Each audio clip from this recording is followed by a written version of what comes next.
Reaching space was long a dream of mankind, but technical obstacles created a barrier between Earth and space that lasted a long time. Enormous technological efforts had to be made, many setbacks overcome, before that barrier was broken through more than 50 years ago with the launch of Sputnik 1.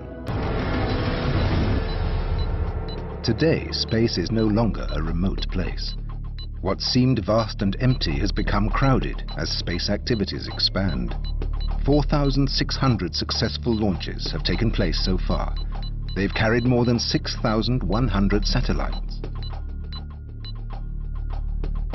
But the number of objects in space, of which we have reliable information, is much higher.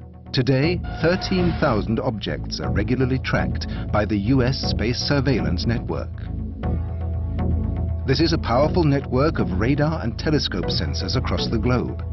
It maintains the only accessible catalogue of objects in space.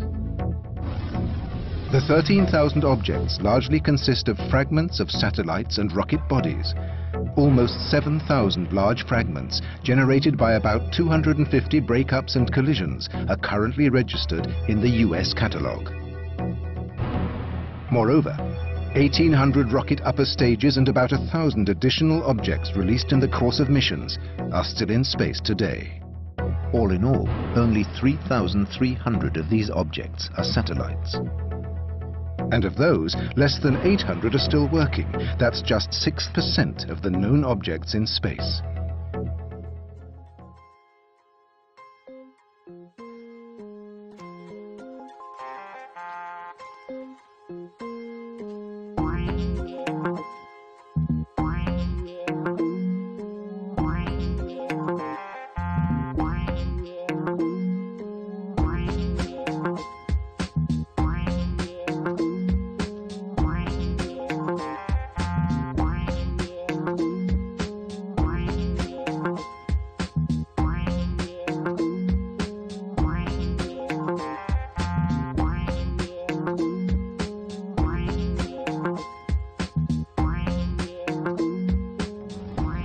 The high number of documented fragmentations is mostly due to self-ignition of the remaining fuel on board, leading to an explosion of the satellite or rocket body.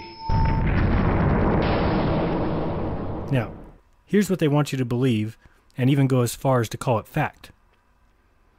They say that there's around 1,100 satellites currently in operation in orbit around the Earth, and 2,600 that are still orbiting that no longer work.